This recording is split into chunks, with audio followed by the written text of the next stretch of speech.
समस्त को प्रभु यीशु ख्रीष्ट नाम मोर प्रेम नमस्कार। प्रभु आम को आशीर्वाद करंतु। यही पवित्र बार रे प्रभु आम को आज जो विषय कहवा जाऊँगी ता प्रति आम माने आम दृष्टि देवा निज निज बाइबल को खोलंतु एवं वाक्य को नोट कर नेबे। ये लॉकडाउन समय रे अनेक निज खर्च को चलैबारे से माने शिखिचंती। निज खर्च को सीमित करिबारे अनेक समय रे प्रिय बंधुगण एमती हुए खर्च तो हो जाए ता परे ता बोझटा जना पड़े और सही समय रे सब शेष हो जाई था। आमे से धार उधार पड़ जाई था एवं कोठो आनिबु कोन आ एटा जीवन सारा लागि चले। तेणु आज आम देखा कि निज खर्च को कि प्रकार आम ठीक भाव में कौन सीमित करदे करवा ना किंतु ठीक भाव में कर जस्टिफाइड भाव जद्वारा कि आम मैंने अत्यधिक ऋणी हेबा ना ऋण रे पड़वा ना। अनेक समय रे प्रिय बंधुगण एमती हुए बहुत जन को आप शुणी थे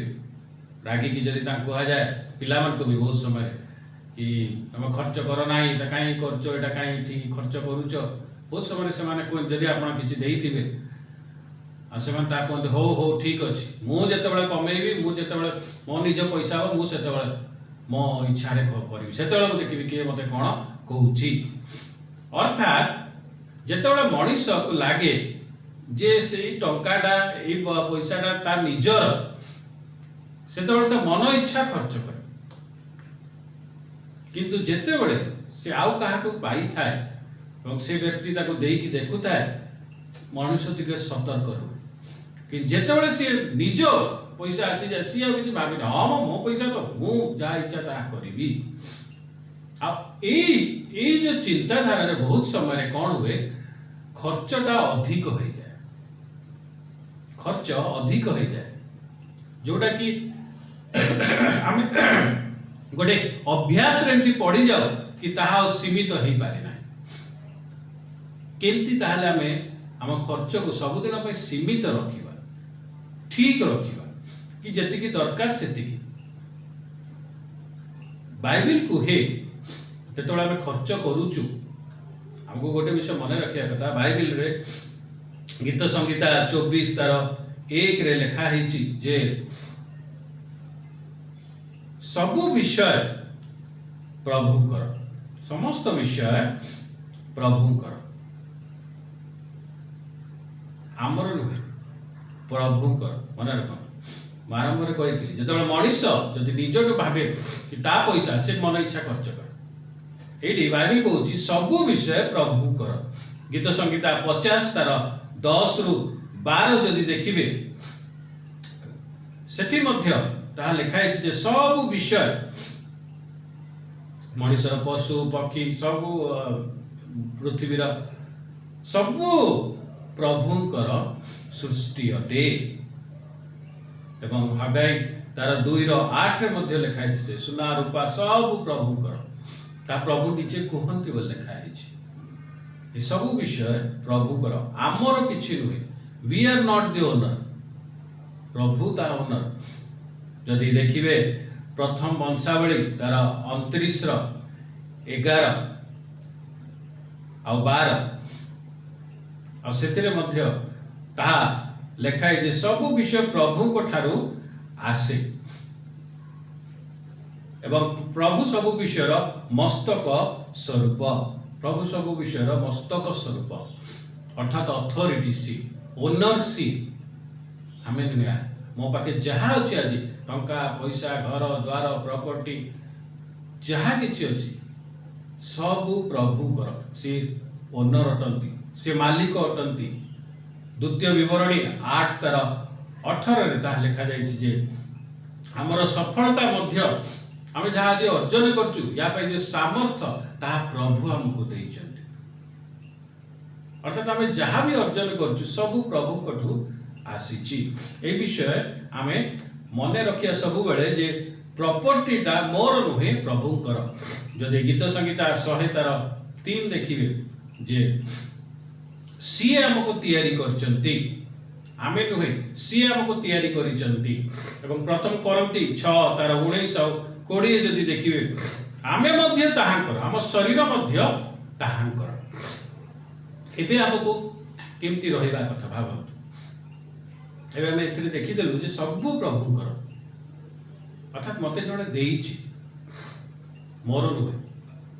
हम बहुत समय पिला माने कहती र मोर चाकरी हो एबे तो बाबा को पैसा रे चलुची मां को पैसा रे चलुची सब देखि चाहि करिया पड़े मोर चाकरी जो तापरे तू जहा कहबू ता हम करबी तापरे मो मोर एटा खर्च करबी सेटा खर्च करबी। एठी हम देखिलु अर्थात बाबा मां को पैसा बोली आमे टिके जागृत है कि रहिछु न एपट सेपट खर्च कले गाड़ी छड़ निजर जेतबे जो चाह इच्छा ता करू आउ जेतबे हम चाकरी हम ताहा करू। एबे बाइबल अनुसार हम देखिलु जे जहा मोर मु चाकरी करे कि नाई कि मु बिजनेस करे जेते सफल होता है जहा किछि मोर ताहा प्रभु मते देइचंती ताहा प्रभु मते देइचंती तेणु मु जेतेबेले खर्च करूची मु आर ध्यान रखिबी कारण प्रभु मते देइचंती आ प्रभु मते देखुचंती मु की प्रकार तार खर्च करूची से विषय खर्च करूची। जदि देखिबे माथ्यू 25 तार 14 रु 30 आ जणे जेतेबेले चाकर मान को देई की जाउची काहाकू 5 काहाकू 2 काहाकू 1 जाहाकू 5 देइची से ता ठीक भाबरे खर्च करूची ठीक भाबरे ताको इन्वेस्ट करची जे 2 देइची से ताको ठीक भाबरे व्यवहार करची किंतु जे 1 देइची जाको 1 दिया है से ताको रखि दउची ठीक से खर्च कर या कोन होइची ताटू ता निया जाउची। प्रिय बंधुगण कथा या सिंपल थ्योरी आपण काहाको दउछ आपण पिला को आपण पैसा दउछती आपण 2-3 जन को धरतु किछि खर्च पाई देइछन पैसा कि पढ़ा पाई देइछती जहा भी देइछन जदि आपण देखुचंती तागर से मिसयूज करूची जो मिसयूज ता आपण जानुचंती एटा मिसयूज आपण ताको अधिक आगो को देबे कि देबे आपण जे देखिबा अजदा से जिंस न करिथिले भी हेई पार थांता आ से सेटा करूची आपण कहे मु काहे आपको देबी आ काहा को देले मोर लाभ अछि जे बहुत नीडी अछि। देखो तो हमको प्रभु सृष्टि करछते हम भीतर प्रभु को नेचर अछि प्रभु जेतेबेला हमको टंका देइचंती प्रभु जेतेबेला हमको पैसा देइचंती प्रभु जेतेबेला आपको प्रॉपर्टी देइचंती प्रभु मते देखुचंती मु ताको को भाबरे व्यवहार करूची तेणु जोटा ठीक भाबरे जदि मो व्यवहार करे ताहाले प्रभु मते आहुरी देबे जदि ठीक भाबरे व्यवहार करूनी अधिक अधिक खर्च करची मोर कमी जाउची मते दिया हबोनी अर्थात मोर जहा थिबो से भी सरी जीवो मोर जहा थिबो से भी सरी जीवो सेति पे दरकार जे आमे प्रभु को पचारि की खर्च करे जेति जेतबे पैसा बापा मां देई थांती बहुत समय बहुत पिला माने बापा की मां मु एटा खर्च करे जाउची करबी के एथिरे एटा मोर किनिवार अछि किनिबी टिके कोहंती मागंती आ खर्च करंती आमे जेतबे प्रभु को पचारि की प्रभु को चालना को नहीं कि आमे जदी हमर एक्सपेंस को करू हमर प्रॉपर्टी को यूज करू सेतेबेले आमे सीमा भितरे रहू हम खर्च सीमित थाए कारण प्रभु जानती कोठी आपण को कोन दरकार केते दरकार कोथरे केते खर्च करिवार अछि एवं यहा हमकु ऋण रे केबे पकैबो नाही कारण जत प्रभु देखिबे ये मते मागी सब पचारि की करूची से आपण को जहा दरकार ता चोके एवं आपण को एक्सपेंस वेस्ट हबो प्रभु ताको जिंस को वेस्ट करंती नाही मनीष वेस्ट करे तनो ऑटोमेटिकली आपण को एक्सपेंसेस ठीक भाव रे हबो एवं ता ठीक भाव रे खर्च मध्य से खर्च ठीक भाव रे रहिबो सीमित रहिबो कारण बहुत समय ताहा हुए जे आमे जानि पारि न थाओ देखो तो लॉकडाउन समय रे बहुत लोक एमती लाइफस्टाइल रही चंती जोटा हुए तो से माने रहू नथिले जा फल अनेक एक्सपेंस एस होउतिला बहुत समय आमे स्टेटस को रखिबा पई गुडाए एक्सपेंस करिथा गुडाए खर्च करूथा एठी जिबा सेठी जिबा एटा खाइबा एठी पार्टी देबा ई पार्टी रे जिबा एमती निज को मेंटेन करिबा वर्तमान देखतु सेही घरे तो खाउचु सेही सिंपल खाइबार खाउचु हमको ना रेस्टोरेंट जीवा को पड़ुची ना एठी न गले होनी ताहा नुहे इवन बाहागर मध्य तार एमती हैला मु एटा करिवि तार ए डिश हैला तार प्रॉन हैला तो मु प्रॉन मटन करिवि एबे बाहागर भी होउची एमती ना कि बाहागर हेइची से दी जण लोक गुडो कि ऑनलाइन रे बाहागर हेइची किछि खर्च नै हैला तो बाहागर नाही पाला सब हेइ परिबो आमर इच्छा दरकार आमर मन दरकार कि मु अजथा खर्च करिबिनी सीमित भाव रे काम करिबि जोटा जस्टिफाइड सेटा करि खाली जे बड़ बड़ रेस्टोरेंट रे जाई विभिन्न डिश नहीं फोटो छाड़िया पाई ताहा हमें जदि करूचु ता जरूरी नुहे जेतिकी अच्छी ता भितर रहिबा नहले कोन होय बहुत समय रे ए खर्च हमकु ऋण रे पके दिए जोटा कि परे अनेक समय अनेक जन बाहरी पारंती नै प्रभु मध्य ता चाहती नै जे हम ऋणी हे कि रहू रोमी 13:8 ता कुहे प्रेम छोड़ा कौन से विषय ऋणी हो नाही एवं हम देखुछु हितोपदेश प्रोवर्ब्स 22:7 रे मध्य ता लेखाई जे जे ऋणी लोक से सब बेले महाजन रो दास होई कि थाए अर्थात जहाँ तू से ऋण आनी से हुए तो गोटे व्यक्ति ही पारे से हुए तो आपनकर बैंक ही पारे से हुए तो आ कौन सी संस्था ही पारे तार आपण सब बेले ऋणी ही कि रही अर्थात सी आपनकर मास्टर ही कि रही जोटा कि बहुत समय रे हमको असुविधा रे पकाए देखंतु गोटे गुरुत्वपूर्ण विषय प्रभु गोटे विषय देखौचंती जे जदि हम देखु लूक 16:13 सेतरे लेखा हिची जे मनुष्य केबे दुई मालिक को संतुष्ट करि पारिबो नाही दुई मुखिया को दुई मास्टर्स को संतुष्ट करि पारिबो नाही तेणु आम भितर कौन थिबा कथा आम भितर कौन थिबा कथा आम दृष्टि कोठी रहिबा कथा जदि हमें देखु गोटे विषय जे प्रभु आम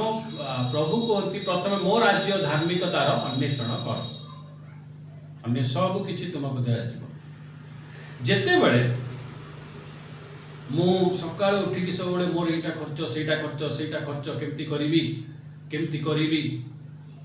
तो खर्च को सैटिस्फाई करने पे हमें प्लान करूँ अर्थात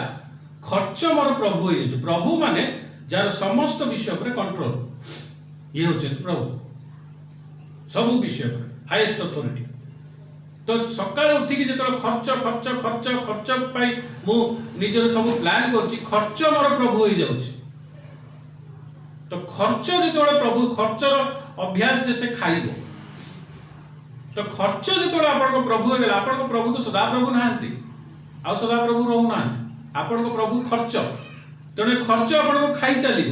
आपड़ केवे भी खर्च को सैटिस्फाई कर पारे अर्थात केवे भी आपंकर एक्सपेंसेस पूर्ण हेनी आपंकर डेट केवे भी सरीबनी ऋण केवे भी सरीबनी एहीपरि यदि सकाळ उठिकी आमर ध्यान टंका पाई थाए जो मते एथि पाई दरकार एथि पाई दरकार एथि पाई टंका दरकार से टंका कोन करे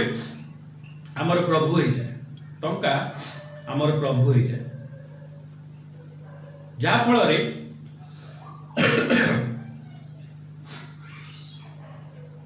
टंका प्रति आमे दिन सारा लगी था सदा प्रभु आम प्रभु रहते नहीं टंका आमर प्रभु हो जाए धन आमर प्रभु हो जाए जागतिक धन तेणु कौन हुए सी आमको कंट्रोल करने को लगे तेणु मोर जेते हेले भी पूर्ण हबनी जेते हेले भी ता पूर्ण हबनी सेति में कहा जाए लुक 12:34 रे कारण ଯେଉଁଠାରେ ତୁମ୍ଭମାନଙ୍କ ଧନ ସେହିଠାରେ ମଧ୍ୟ ତୁମ୍ଭମାନଙ୍କ ମନ। ତେଣୁ ପ୍ରଭୁ ସେଥିପାଇଁ ଚାହାନ୍ତି ପ୍ରିୟ ବନ୍ଧୁଗଣ ଯେ ଆମେ ପ୍ରଭୁଙ୍କ ଉପରେ ଦୃଷ୍ଟି ରଖିବା। ପ୍ରଭୁଙ୍କ ଉପରେ ଦୃଷ୍ଟି ରଖିବା। ଯେତେବେଳେ ଆମେ ସଦା ପ୍ରଭୁଙ୍କ ଉପରେ ଆମ ଦୃଷ୍ଟିକୁ ରଖୁ, ଯେତେବେଳେ ଆମେ ସକାଳୁ ଉଠିକି ସଦା ପ୍ରଭୁଙ୍କୁ ସାଟିସ୍ଫାଇ କରିବା ପାଇଁ ଇଚ୍ଛା କରୁ, ଯେତେବେଳେ ଆମେ ସକାଳୁ ଉଠିକି ସଦା ପ୍ରଭୁ ମୋତେ କ'ଣ ଦେଇଛନ୍ତି, ଆଜି ଦିନରେ ମୋ ପାଇଁ କ'ଣ ରଖିଛନ୍ତି, ସେ ଅନୁସାରେ ମୁଁ ଚାଲିବି ଭାବୁ, ସଦା ପ୍ରଭୁ ମୋ ପ୍ରଭୁ ହୋଇଯାଆନ୍ତି। ଯାହା ଫଳରେ ଏଇ ଖର୍ଚ୍ଚ ଧନ, ଏଇ ଯୋଉ ଟଙ୍କା ପଇସା ଏସବୁ ପ୍ରଭୁଙ୍କ କଣ୍ଟ୍ରୋଲରେ ଆସିଯାଏ। ପ୍ରଭୁଙ୍କ କଣ୍ଟ୍ରୋଲରେ ଯେତେବେଳେ ଏକ୍ସପେନ୍ସ ଆଉ ଟଙ୍କା ଆସିଯାଏ, ପ୍ରଭୁ ଆମ ଏକ୍ସପେନ୍ସ ଟଙ୍କାକୁ କଣ୍ଟ୍ରୋଲ କରିବାକୁ ଲାଗନ୍ତି। ପ୍ରଭୁ ଯେତେବେଳେ ତାକୁ କଣ୍ଟ୍ରୋଲ କରିବାକୁ ଲାଗିବେ, ଆପଣଙ୍କ ଜୀବନରେ ତାହା ଉପରେ ମଙ୍ଗଳ ବିଷୟ ଆପଣ ଦେଖିବେ। ଅର୍ଥାତ୍ ସେ ଋଣ ରହିବ ନାହିଁ, ସେ ଏକ୍ସପେନ୍ସ ଆଉ ଅଧିକ ପୁରା ବେଲଗାମ ଆଉ ରହିବ ନାହିଁ, ତାର ସୀମା ହବ ଏବଂ ପ୍ରଭୁ ସବୁ ବିଷୟ ଯୋଗେଇବେ। କାରଣ ପ୍ରଭୁଙ୍କ କଥା ସମସ୍ତେ ଶୁଣନ୍ତି। ସେ ଝଡ଼ ଶୁଣିଲା, ସେ ଲହଡ଼ି ଶୁଣିଲା, ସେ ଶୁଷ୍କ ହାଡ଼ ଶୁଣିଲା, କାନ୍ଥ ବାଡ଼ ସବୁ ଶୁଣିଲେ। ସେ ଜିରିକୋର ସେ ପ୍ରାଚୀର, ସେ ବାଉଣ୍ଡ୍ରି ସେ ଶୁଣିଲା। ପ୍ରିୟ ବନ୍ଧୁଗଣ, କହିବାର ଅର୍ଥ ହେଉଛି ଆମ ଜୀବନରେ ବହୁତ ସମୟରେ ପ୍ରଭୁ ସଦାପ୍ରଭୁ ନ ହେଇକି ଏ ଖର୍ଚ୍ଚ ଆମର ପ୍ରଭୁ ହୋଇଯାଏ, ଧନ ଆମର ପ୍ରଭୁ ହୋଇଯାଏ, ଯାହା ଆମକୁ ଅସୁବିଧାରେ ପକାଏ। ମାଥ୍ୟୁ 6 ତାର 19-20 ସେଥିପାଇଁ ତାହା କୁହେ ଯେ ନିଜର ମନକୁ, ନିଜର ହୃଦୟକୁ, ନିଜର ଦୃଷ୍ଟିକୁ ପ୍ରଭୁଙ୍କ ରାଜ୍ୟ ପାଇଁ ତମେ ଦିଅ। ପ୍ରଭୁଙ୍କ ରାଜ୍ୟ ପ୍ରତି ଆମର ଯଦି ଦୃଷ୍ଟି ଥିବ, ଆମର ପ୍ରଭୁ ହେଇକି ରହିବେ। ତାହା ଅତ୍ୟନ୍ତ ଆବଶ୍ୟକ। ପ୍ରଥମ ତିମୋଥୀ 6:10 ଯଦି ଦେଖିବେ, ଏ ବନ୍ଧୁଗଣ, ଯେ ଧନ ଲୋଭ ସମସ୍ତ ଅନିଷ୍ଟର ମୂଳ। କାରଣ ଧନ ଲୋଭ ଧନକୁ ପ୍ରଭୁ କରିଦିଏ, ଯାହାକୁ ଆପଣ କେବେ ସାଟିସ୍ଫାଇ କରିପାରିବେ ନାହିଁ। ସେଥିପାଇଁ ପ୍ରିୟ ବନ୍ଧୁଗଣ, ଦରକାର ଆମକୁ ଯେ ଆମେ ପ୍ରଭୁଙ୍କ ଠାରେ ସ୍ଥିର ରହିବା। ଆମେ ଯେତେବେଳେ ପ୍ରଭୁଙ୍କୁ ପ୍ରତି ସମର୍ପିତ ହେବା, ସଦା ପ୍ରଭୁ ଆମର ମସ୍ତକ ହେଇକି ରହିବେ, ଆମର ପ୍ରଭୁ ହେଇକି ରହିବେ। ଆମେ ଏହା ମନେ ରଖିବା କି ଆମର ଯାହା ବି ଖର୍ଚ୍ଚ କରୁଛୁ ତାହା ପ୍ରଭୁଙ୍କ ଅନୁସାରେ କରିବ। କାରଣ ପ୍ରଭୁ ଆମକୁ ଦେଇଛନ୍ତି, ସିଏ ଆମକୁ ଦେଖୁଛନ୍ତି ମୁଁ କ'ଣ ଖର୍ଚ୍ଚ କରୁଛି। ଏଇଟା ଯେତେବେଳେ ମନେ ପକେଇବୁ, ଆମେ ସବୁରେ ଖର୍ଚ୍ଚରେ ଆମର ପ୍ରଭୁଙ୍କ ଚାଳନାକୁ ମାଗିବୁ। ଆଉ ଯେତେବେଳେ ପ୍ରଭୁଙ୍କ ଚାଳନା ଅନୁସାରେ ଆମେ ଖର୍ଚ୍ଚ କରିବୁ, ଆମ ଖର୍ଚ୍ଚ ସୀମିତ ଥିବ, ଜଷ୍ଟିଫାଇଡ୍ ଥିବ ଏବଂ ତାହା ଓଭର ଏକ୍ସପେଣ୍ଡିଚର ଆମର ହବ ନାହିଁ ଏବଂ ଆମ ଜୀବନରେ ସବୁ ବିଷୟ ନିୟନ୍ତ୍ରଣରେ ରହିବ। ଆମେ ଜାଣିପାରିବା ଆମ ପ୍ରାୟୋରିଟିଜ କ'ଣ। ପ୍ରୋଭର୍ବସ ହିତୋପଦେଶ 24:27 ତାହା କୁହାଯାଏ ଯେ ଯାହା ତମର ପ୍ରାୟୋରିଟି, ଯାହା ଆଗକୁ କ'ଣ କରିବା କଥା, ଆଗ କ'ଣ କରିବା କଥା ପରେ ତା ଡିସାଇଡ୍ କରି ତାପରେ ଆଗକୁ ବଢ଼। ପ୍ରିୟ ବନ୍ଧୁଗଣ, ଯଦି ଲୁକ 14:28-30 ଦେଖିବେ, ଏହା ଦେଖାଏ, ସେ ଟାୱାର ବିଷୟରେ କୁହାଯାଉଛି ଯେ ବସି ତାର ଖର୍ଚ୍ଚ ଆଗ ଦେଖିବା, ତାପରେ ଆରମ୍ଭ କରିବା। ଅର୍ଥାତ୍ ଯେତିକି ଅଛି ସେଇ ଅନୁସାରେ ଆମେ ଖର୍ଚ୍ଚ କରିବା, ସେଇ ଅନୁସାରେ ଆମେ ଖର୍ଚ୍ଚ କରିବା। ତେଣୁ ଆଜି ଆମେ ଦେଖୁଛୁ ଏ ବିଷୟ, ପ୍ରଭୁ ଆମମାନଙ୍କୁ କହୁଛନ୍ତି ଯେ ତମମାନଙ୍କର ଯୋଉ ଖର୍ଚ୍ଚ ଅଧିକ ହେଇଯାଉଛି, ଓଭର ଏକ୍ସପେନ୍ସ ହେଇଯାଉଛି, ସୀମିତ ରହୁନାହିଁ, ତମ ହାତରେ କଣ୍ଟ୍ରୋଲ ରହୁନାହିଁ, ତାର ଅର୍ଥ ଗୋଟିଏ ଯେ ତୁମେ ମାନେ ଭାବ ଯେ ଏଇ ସବୁ ମୋର, ତେଣୁ ତମ ଇଚ୍ଛା ଅନୁସାରେ ତମେ ତାହା କରୁଛ, ଯାହା ଫଳରେ ଏହି ଖର୍ଚ୍ଚ, ଏହି ଟଙ୍କା ପଇସା ତୁମର ପ୍ରଭୁ ହେଇକି ରହିଯାଉଛନ୍ତି। ପ୍ରିୟ ବନ୍ଧୁଗଣ, ଆଜି ଆମେ ବିଷୟ ଜାଣିବା ଯେ ଆମର ପରମେଶ୍ୱର ସଦାପ୍ରଭୁ ପିତା ଯେ ସୃଷ୍ଟିକର୍ତ୍ତା, ତାଙ୍କୁ ଯଦି ଆମେ ପ୍ରଭୁ କରିକି ରଖିବା, ତାହେଲେ ଆମର ଏକ୍ସପେଣ୍ଡିଚର, ଆମର ଟଙ୍କା ପଇସା, ଆମର ଭଣ୍ଡାର ଉପରେ ତାହାଙ୍କର କଣ୍ଟ୍ରୋଲ ରହିବ। ଯେତେବେଳେ ତାହାଙ୍କ କଣ୍ଟ୍ରୋଲ ରହିବ, ତାହା କେବେ ବି ଆମ ହାତରୁ ସେ ଜିନିଷ ବାହାରି ଯିବ ନାହିଁ, ଅନକଣ୍ଟ୍ରୋଲେବଲ ହବ ନାହିଁ। ଯାହାଫଳରେ ଆମ ଜୀବନରେ ସବୁ ବିଷୟ ଶୃଙ୍ଖଳିତ ରହିବ, କଣ୍ଟ୍ରୋଲରେ ରହିବ, ଆଉ ଆମେ କେବେ ଋଣୀ ହେଇକି ରହିବା ନାହିଁ। ଆସନ୍ତୁ ଆମମାନେ ଆଜି ସଦାପ୍ରଭୁକୁ ନିଜ ପ୍ରଭୁ ବୋଲି ଆମେ ଘୋଷଣା କରିବା ଆଉଥରେ, ଆଉ କହିବା ପ୍ରଭୁ ମୁଁ ଆଜିଠୁ ସେ ଖର୍ଚ୍ଚକୁ ନୁହେଁ, ସେ ଟଙ୍କା ପଇସାକୁ ନୁହେଁ, ସେ ଧନକୁ ନୁହେଁ, ତୁମରି ନାମ ତୁମରି ଇଚ୍ଛାକୁ ସନ୍ତୁଷ୍ଟ କରିବା ପାଇଁ ଚେଷ୍ଟା କରିବି। ଆସନ୍ତୁ ପ୍ରାର୍ଥନା କରିବା। Hallelujah hallelujah. ଧନ୍ୟବାଦ ଦଉଛୁ ପ୍ରଭୁ, ଯାହା ଆମେ ଦେଖିଲୁ ଆଜି ତୁମେ ଗୀତ ସଂଗୀତା ଦ୍ୱାରା କହିଲ, ଏ ସବୁ କିଛି ତମର। ମୋ ପାଖେ ଯାହା ଅଛି ତାହା ତୁମର ପ୍ରଭୁ, ତୁମେ ତାହା ଦେଇଛ ଏବଂ ଯେତେବେଳେ ମୁଁ ତାହା ବ୍ୟବହାର କରୁଛି ତୁମେ ମୋତେ ଦେଖୁଛ ପ୍ରଭୁ। ତେଣୁ ପ୍ରତ୍ୟେକ ସମୟରେ ତୁମେ ଆଜି ମୋତେ ସେଇ ଜ୍ଞାନ ଦିଅ, ସେଇ ବୁଦ୍ଧି ଦିଅ ଯେ ମୁଁ ଏହା ଅନୁଭବ କରିବି ଯେ ତୁମେ ମୋତେ ଦେଖୁଛ, ଆଉ ତୁମ ଚାଳନା ନେଇକି ମୁଁ ଖର୍ଚ୍ଚ କରିବି। ମୋ ଖର୍ଚ୍ଚ ସୀମିତ ହବ, ତୁମ ଅନୁସାରେ ହବ, ଜଷ୍ଟିଫାଇଡ ହବ ପ୍ରଭୁ, ତାହା ୱେଷ୍ଟ ହବ ନାହିଁ, ଯାହା ଫଳରେ ମୋର ଖର୍ଚ୍ଚ ଉପରେ ନିୟନ୍ତ୍ରଣ ରହିବ, ମୋର ଭଣ୍ଡାର ତୁମେ ଭରିବ ପ୍ରଭୁ, ସବୁ ବିଷୟରେ ଶୃଙ୍ଖଳା ଥିବ ପ୍ରଭୁ।